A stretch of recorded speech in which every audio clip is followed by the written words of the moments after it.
బుల్టెన్లో మనం breaking news చూస్తున్నాం. త్వరలోనే తెలంగాణ మంత్రివర్గ విస్తరణ జరగనుంది. మంత్రి పదవులపై కాంగ్రెస్ ఎమ్మెల్యేలు ఎవరికి వారే తీవ్ర ప్రయత్నాలు చేస్తున్నారు. దీనిపైనే 5 రోజులుగా ఢిల్లీలోనే ఉన్న సీఎం రేవంత్ రెడ్డి అధిష్టానంతో చర్చలు జరిపారు. మంత్రివర్గ విస్తరణపై కాంగ్రెస్ హైకమాండ్ కీలక నిర్ణయం తీసుకుంది. కాంగ్రెస్ టికెట్పై గెలిచిన వారికి మాత్రమే మంత్రి పదవులని సీఎం రేవంత్ రెడ్డి తెలిపారు. నామినేటెడ్ పోస్టుల భర్తీ, పీసీసీ ఎన్నికపై అధిష్టానంతో చర్చలు జరిపిన సీఎం రేవంత్ ఈసారి మంత్రివర్గ విస్తరణలో ముదిరాజ్ సామాజిక వర్గానికి అవకాశం ఇవ్వనున్నట్లు తెలుస్తోంది.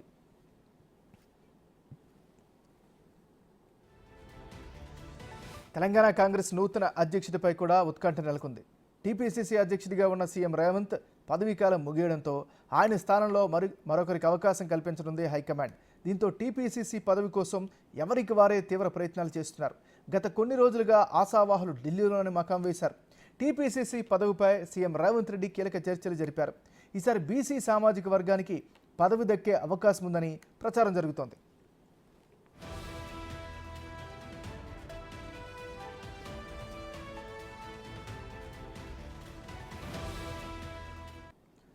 బుల్టెన్లో మనం బ్రేకింగ్ న్యూస్ చూస్తున్నాం. త్వరలోనే తెలంగాణ మంత్రివర్గ విస్తరణ జరగనుంది.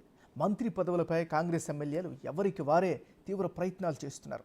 దీనిపైనే 5 రోజులుగా ఢిల్లీలోనే ఉన్న సీఎం రేవంత్ రెడ్డి అధిష్టానంతో చర్చలు జరిపారు.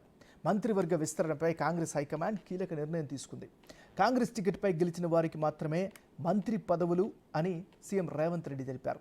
నామినేటెడ్ పోస్టుల భర్తీ, పీసీసీ ఎన్నికపై అధిష్టానంతో చర్చలు జరిపిన సీఎం రేవంత్ ఈసారి మంత్రివర్గ విస్తరణలో ముదిరాజ్ సామాజిక వర్గానికి అవకాశం ఇవ్వనున్నట్లు తెలుస్తుంది.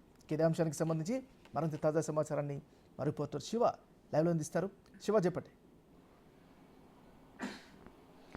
రైట్ అమ్మన్నారు. గత 5 రోజులుగా ఢిల్లీలోనే మకామిస్తున్న తెలంగాణ సీఎం రేవంత్ రెడ్డి ఢిల్లీ పర్యటన ముగించుకుని 5 రోజుల ఢిల్లీ పర్యటన ముగించుకుని మరి కాసేపట్లోనే తుగ్లక్ రోడ్లోని తన అధికారిక నివాసం నుంచి ఢిల్లీ ఎయిర్పోర్ట్కు బయలుదేరబోతున్నారు. అక్కడి నుంచి 10 గంటల 20 నిమిషాలకు ఢిల్లీ నుంచి హైదరాబాద్ బయలుదేరతారు. ఈరోజు వరంగల్లో పర్యటన టూర్ ఉన్న నేపథ్యంలో అక్కడ వివిధ కార్యక్రమాల్లో సీఎం రేవంత్ రెడ్డి పాల్గొంటారు. అయితే ఈ 5 రోజుల కాలంలో సీఎం రేవంత్ రెడ్డి ఏం చేశారు? ఇటు పార్టీ కార్యక్రమాలతో పాటు రాష్ట్ర అభివృద్ధికి సంబంధించి కేంద్ర మంత్రులను కలిసి రాష్ట్రానికి రావాల్సిన నిధులపై అందరికీ వినతి పత్రాలు సమర్పించారు. తర్వాత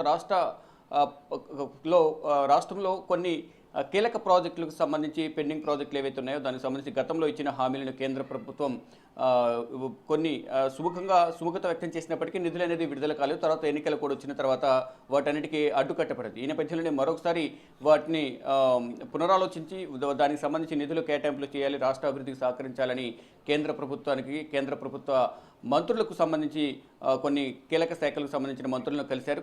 వారందరికీ వినతి పత్రాలు సమర్పించారు. ఇక పార్టీ కార్యక్రమాలకు సంబంధించి కూడా అధిష్టానం పెద్దలతో పలుమార్లు సీఎం రేవంత్ రెడ్డి ఇటు పార్లమెంట్ హౌస్లోను ఏఐసీసీ కార్యాలయంలో సమావేశమయ్యారు. మరి ముఖ్యంగా ఇప్పుడు ప్రధానంగా నూతన పీసీసీ అభ్యర్థి ఎన్నికపై, మరోవైపు మంత్రివర్గ విస్తరణ, నామినేటెడ్ పోస్టుల భర్తీ, ఈ 3 అంశాలపైనే ప్రధానంగా ఈ పర్యటన, అలాగే అధిష్టాన పెద్దలను కలవడం కూడా జరిగింది. దానిలో భాగంగా నిన్న మొన్న 2 రోజుల పాటు కేసీ వేణుగోపాల్, మల్లికార్జున ఖర్గేతో సీఎం రేవంత్ రెడ్డి భేటీ అయ్యారు. అయితే ఈ పీసీసీ ఎన్నిక పదవి అనేది తనకి జూన్ 27న ప్రకటించారు. జూలై 7న నేను పదవి బాధ్యతలు చేపట్టాను కాబట్టి జూలై 7తో పీసీసీ పదవి కాలం ముగియబోతోంది. ఈ నేపథ్యంలో నూతన పీసీసీని నియమించాలని నేనే అధిష్టానానికి తెలియజేశాను. దానిలో భాగంగానే నూతన పీసీసీని ఎన్నుకునే పనిలో అధిష్టానం నిమగ్నమైంది. అధిష్టానం ఏ నిర్ణయం తీసుకున్నా దానికి నేను కట్టుబడి ఉంటానంటూ కూడా సీఎం రేవంత్ రెడ్డి తెలిపారు. దానిలో భాగంగా ఇప్పటికే కొంతమంది ఆశావాహులు ఢిల్లీలో అధిష్టానం పెద్దలతో మంతనాలు జరుపుతున్నారు. ఇటు ఏఐసీసీ కార్యాలయంలో అధిష్టానం పెద్దల ఇళ్ల చుట్టూ కూడా చక్కర్లు కొడుతున్న పరిస్థితి కనిపిస్తుంది. ప్రధానంగా ఈసారి బీసీ సామాజిక వర్గానికి పీసీసీ పదవి ఇవ్వాలి అనేది అధిష్టానం కూడా నిర్ణయించినట్లు